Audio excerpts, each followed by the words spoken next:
Hello mga ka-KJ, it's me again, Madam KJ. Good morning! Ayan, umagang kay ganda at talaga namang kagabi kung anong oras ba yun. Nag-chat na ang teacher ng aking mga anak na kung meron daw may papasuot na costume para sa United Nation ay ipasuot daw sa mga anak. Kung meron lang naman. Dahil nga tayong nanay ay talaga namang pag meron namang magagawa ng paraan, ay gagawa tayo. At meron nga ako ditong lumang damit na kay Ate Irish na sinuot din before. Kaya nung nakita ko siya ay hindi na ako nagdalawang isip. At may nakita din akong tela, ayan. Naggupit-gupit na ako para kumpleto ang kanyang aurahan. O diba? San ka pa? Dahil si Kuya Froilan ay wala naman ako, ay di naka-uniform na lang siya.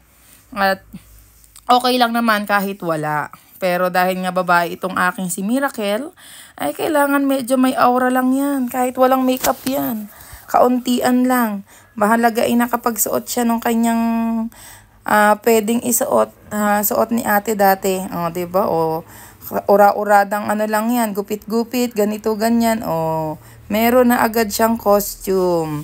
At talaga namang kagabi pa siya ng mga problema. At wala daw siyang isusuot. Sabi ko, okay lang naman daw po anak kahit wala. Alam niyo naman ang aking anak ay talagang medyo, ay talagang gusto ay pag sinabing ganun, ay ganun ang suot. Kahit ano. Kaya ayan, sige, ginawan ko ng paraan. At sige, first time lang din naman niya, grade 1 siya. Kaya yan, ay medyo maluwag at kitang-kita yung kanyang sando. Kaya ginawa ko ay, kumuha ako ng pardible para naman sumikip-sikip yan dyan. O, diba? Nung una, lungkot na ni Ate Miracle kasi wala nga daw siyang isusuot. Pero nung bigla kaming may nakita, actually meron pa kami nakitang dalawa. Kaya lang parang lumang-luma na, parang pang Chinese siya. Saka yung, pero ano, mas napili ko nga ito kasi nga yung isa'y parang mga kulang-kulang na ang mga pang design-design. Di ito, sabi ko madali na nga mag gupit-gupit ng tela. At ang aking namang nanay ay to the rescue. May nakita sa kanyang kwarto na hikaw, ay ipasuot ko daw sa aking anak. O, diba? At ayun na nga yung perlas ng silangan na hikaw ay pinasuot ko na. Ay parang medyo nabigatan yata yung anak ko. Pero sabi ko, okay na yan. Hindi naman ganun kabigat siya. Perlas siya. Ay parang na, ano lang siya. O, diba? Ang ganda. Bumagay dun sa kanyang suot. Perlas kasi yun. Pearl. Kaya lang ay medyo may kaunting lawit, medyo ano siya.